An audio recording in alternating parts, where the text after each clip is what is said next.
বাংলা সাহিত্যের কিছু গল্প নিয়ে আমার এক বিশেষ নিবেদন স্তুতি। আপনারা শুনছেন স্তুতি, আমি সৌরভ বেজ আজ নিয়ে এসেছি আপনাদের জন্য একটি নতুন গল্প, বিশ্বকবি রবীন্দ্রনাথ ঠাকুর। শুরু হচ্ছে আজকের গল্প বিশ্বকবি রবীন্দ্রনাথ ঠাকুর। কবি সমাজ ও রবীন্দ্রনাথ। আমাদের বাংলা কাব্যের ইতিহাসে কেবল নয়, পৃথিবীর ইতিহাসে যে কবির নাম সোনার অক্ষরে লেখা থাকবে তিনি হলেন রবীন্দ্রনাথ ঠাকুর। বহু যুগের বহু সাধনায় এই ধরনের মনীষী কবির জন্ম হয়ে থাকে। শেক্সপিয়র, গেটে, হোমার, ভার্জিল, মিল্টন, টলস্টয় প্রভৃতি পৃথিবী বিখ্যাত কবিদের সঙ্গে তার নাম একই সঙ্গে উচ্চারিত হতে পারে। ইনি আমাদের দেশের ব্যাস, বাল্মীকি, কালিদাসের মতনই শক্তিধর কবি। এর তুল্য কবি সত্যি সত্যিই দুর্লভ। ইনি কেবল নমস্য কবি নন, আমাদের প্রিয় কবি। কবির কাজ যদি হয় আমাদের অন্তরের ভাবনা, আনন্দ, হর্ষ এবং সুখ দুঃখকে ভাষারূপ দেওয়া, তা এই কাজে রবীন্দ্রনাথের তুল্য আর কে আছেন? অসাধারণভাবে ভালোবেসে তিনি আমাদের প্রিয় হয়েছেন, আর তার সূক্ষ্ম হৃদয় সংবেদনার গুণে তিনি হয়েছেন প্রিয়তর। জন্ম, শিক্ষা ও কর্মজীবন। রবীন্দ্রনাথের জন্ম হয়েছিল 1268 বঙ্গাব্দের 25শে বৈশাখ, শহর কলকাতার জোড়াসাঁকোর ঠাকুর পরিবারে। বাবা দেবেন্দ্রনাথ ছিলেন ব্রাহ্ম ঋষির মতো ছিলেন বলে তিনি মহর্ষি হিসাবেই পরিচিত ছিলেন সমধিক। বিদ্যালয়ের হৃদয়হীন নির্মম গতানুগতিকতা শিশু রবীন্দ্রনাথের পছন্দ ছিল না। তাই তার বিদ্যালয়ের পড়াশোনা বেশি দূর এগোয়নি। তবে oriental seminary, normal school, Bengal academy এবং সেন্ট জেভিয়ার্স স্কুলে কিছুদিন তিনি পড়াশোনা করেছিলেন। 17 বছর বয়সে ব্যারিস্টারি পড়ার জন্য তাকে বিলেত পাঠানো হয়। 1.5 বছর ইংল্যান্ডে থাকবার পর তাকে দেশে ফিরতে হয়। ব্যারিস্টারি পড়া তার শেষ পর্যন্ত হয়নি। 1884 খ্রিস্টাব্দ থেকে বাবার নির্দেশে তিনি জমিদারি দেখবার দায়িত্বভার পান। এই জমিদারি দেখার সূত্রে তিনি পদ্মালালিত বিরাট এক জনপদের সঙ্গে পরিচিত হন। শিলাইদহ শাজাদপুর পতিশরের প্রকৃতি এবং এখানকার সাধারণ মানুষদের তিনি দেখার সুযোগ পান খুব কাছ থেকে।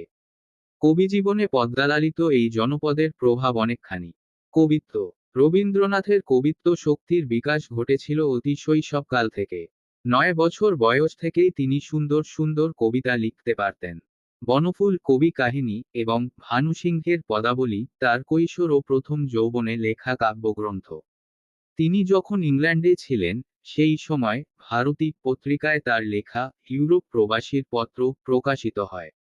চলিত ভাষায় লেখার উজ্জ্বল উদাহরণ হিসাবে আজও এই চিঠিগুলি সমালোচকদের দৃষ্টি আকর্ষণ করে। নতুন দাদা জ্যোতিরিন্দ্রনাথ এবং বৌঠান কাদম্বরী দেবী রবীন্দ্রনাথকে কবিতা রচনায় সর্বদা অনুপ্রাণিত করতেন। সাহিত্যের নানা দিক। তবে রবীন্দ্রনাথ কেবল কবিতাই লিখতেন না। তিনি গল্প, উপন্যাস, নাটক, প্রবন্ধ, গীতিনাট্য, নৃত্যনাট্য ও সঙ্গীত ইত্যাদি সব লেখাতেই তিনি তার প্রতিভাকে করেছিলেন নিয়োজিত। তার ছোট গল্পগুলি আজও অসাধারণ। কাবুলিওয়ালা, খোকাবাবুর প্রত্যাবর্তন, গুপ্তধন, পোস্টমাস্টার, দেনা পাওনা, ক্ষুধিত পাষাণ ইত্যাদি গল্পগুলি পৃথিবীর শ্রেষ্ঠ গল্প হিসাবে বিবেচিত হয়।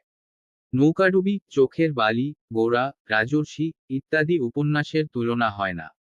বিসর্জন, রাজা ও রানী, রক্তকরবী, ডাকঘর, অচলায়তন ইত্যাদি নাটকের সঙ্গে শ্যামা, চিত্রালঙ্গদা, চণ্ডালিকা প্রভৃতি নৃত্যনাট্যের রচয়িতা হিসাবে রবীন্দ্রনাথ আজও আমাদের কাছে প্রিয়। প্রতিভার স্বীকৃতি। তবে তার প্রতিভার সবিশেষ বিকাশ ঘটেছে কবিতা ও সঙ্গীতে। মানসী, সোনার তরী, কল্পনা, গীতাঞ্জলি, গীতালি, গীতিমাল্য থেকে বলাকা, পূরবী, খনিকা, চৈতালি, শ্যামলী, পুনশ্চ, আরোগ্য, নবজাতক, শেষ লেখা ইত্যাদি কাব্যের মধ্যে দিয়ে তিনি যে কাব্যজগৎ তৈরি করেছেন, তার তুলনা পৃথিবীর যে কোনো সাহিত্যে দুর্লভ। 1913 খ্রিস্টাব্দে তার এই কবি প্রতিভা বিশ্বসভায় স্বীকৃতি পায় এবং তিনি পৃথিবীর শ্রেষ্ঠ কবি হিসাবে নোবেল পুরস্কার লাভ করেন। নোবেল পুরস্কার পাওয়ার সঙ্গে সঙ্গে তিনি বিশ্বজুড়ে অঢেল সম্মানও পান। দেশে দেশে তার কাব্যের ও সাহিত্যের অনুবাদ শুরু হয়ে যায়, যা আজও অব্যাহত। ইংরেজ সরকার তাকে নাইট উপাধি দিয়ে সম্মানিত করেন। ব্যক্তিত্বের নানা দিক ও শান্তিনিকেতন। কেবল কবি নন, ব্যক্তি হিসাবেও তিনি ছিলেন অসাধারণ। তিনি নিজে গান গাইতে পারতেন এবং ছিলেন খুব উঁচুদরের চিত্রশিল্পী। তার স্বদেশপ্রীতি ও স্বদেশানুরাগ এতই গভীর ছিল যে তিনি জালিয়ানওয়ালাবাগের হত্যাকাণ্ডের প্রতিবাদে তার বহুখ্যাত নাইট উপাধি ত্যাগ করেন। দেশবাসীকে যথার্থ পরিবেশে প্রকৃত শিক্ষা দেওয়ার উদ্দেশ্যে তিনি বোলপুরের কাছে প্রতিষ্ঠা করেন শান্তিনিকেতন। বিশ্বভারতী ছিল তার আদর্শে তৈরি একটি অনুপম শিক্ষায়তন। তিনি একাধারে ছিলেন একজন বড় দার্শনিক, বড় চিত্রকর, বড় সঙ্গীতজ্ঞ এবং বড় একজন অভিনেতাও। আবার তিনি ছিলেন একজন আচার্য। সর্বযুগের সর্বকালের সেরা মানুষ হলেন রবীন্দ্রনাথ। রবীন্দ্রনাথ আমাদের সকলের গর্ব। জগৎ কবির সভায় মোরা আজিকে করি গর্ব। বাঙালি আজি গানের রাজা, বাঙালি নহে খর্ব। ৮০ বছর বয়সে ১৩৪৮ বঙ্গাব্দের ২২শে শ্রাবণ তিনি ইহলোক ত্যাগ করেন। আপনারা শুনছিলেন বিশ্বকবি রবীন্দ্রনাথ ঠাকুর। রচনা সৌরভ বেজ। গল্প পাঠে সৌরভ বেজ। গল্পটা যদি ভালো লেগে থাকে তবে চ্যানেলটা সাবস্ক্রাইব করে পাশে থাকবেন এবং বন্ধু ও পরিবারের মধ্যে শেয়ার করবেন। আবার একটা নতুন গল্প নিয়ে হাজির হবে স্তুতি।